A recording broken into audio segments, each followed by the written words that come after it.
तो प्यारे बच्चों, आज करेंगे हम पठन कौशल अर्थात पढ़ना कौशल, जो भाषा का तीसरे नंबर का कौशल है। इससे पहले हम 2 कौशल कर चुके हैं। तो पठन कौशल में देखिएगा प्यारे बच्चों, पठन कौशल या पढ़ना कौशल बात एक ही है। इसमें पठन कौशल है क्या? पठन कौशल या पढ़ना किसी मुद्रित या लिखित सामग्री के अर्थ को समझने की क्षमता।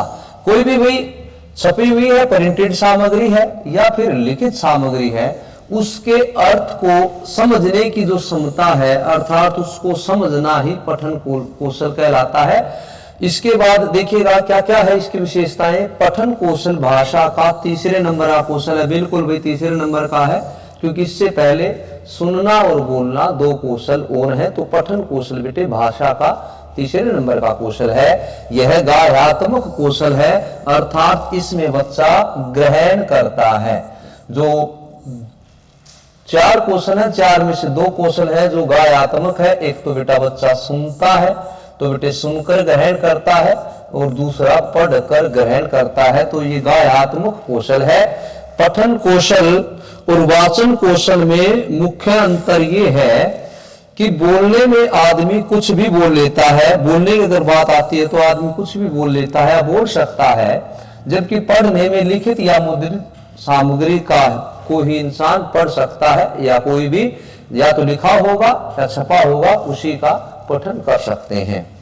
बोल तो अशिक्षित व्यक्ति भी लेता है, लेकिन पढ़ने के लिए शिक्षित होना आवश्यक है।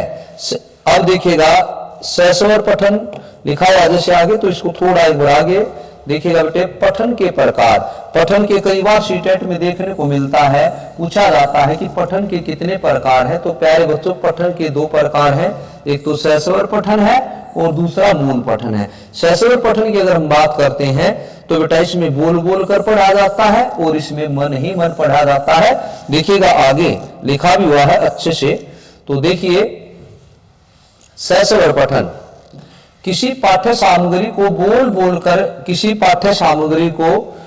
बोलकर पढ़ना ही सस्वर पठन कहलाता है। कोई भी पाठ्य सामग्री है उसको बोल बोलकर पढ़ना ही, अर्थात जो लाउडली रीडिंग कह सकते हैं या जिसमें साउंड आती है, वो पठन सस्वर पठन कहलाता है। स जमा स्वर, स का मतलब है, स्वर का मतलब ध्वनि, अर्थात बोलते समय जब मुख से ध्वनि निकलती है। व्यक्तिगत पठन देखिएगा बेटा, इसका पहला भेद है सस्वर पठन का व्यक्तिगत सस्वर पठन। व्यक्तिगत पठन में शिक्षक आदर्श पठन करता है। कई बार पूछा जाता है सीटेट में कि भी आदर्श पठन से आप क्या समझते हैं? जब शिक्षक खुद पढ़ता है और बच्चे सुनते हैं तो बेटे वो आदर्श पठन कहलाता है।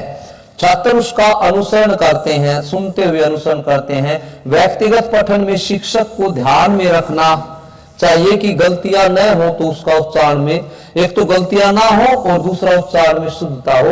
बेटे इस चीज का ध्यान रखना है कि जब आप आदर्श पठन कर रहे हैं अर्थात सस्वर पठन कर रहे हैं बच्चों के सामने, एक तो गलतियां ना हो और दूसरा उच्चारण में शुद्धता हो। अगर इनमें कमी होगी तो फिर बच्चों पर उसका असर पड़ेगा और बच्चों का उच्चारण भी जो है वो अशुद्ध हो जाएगा।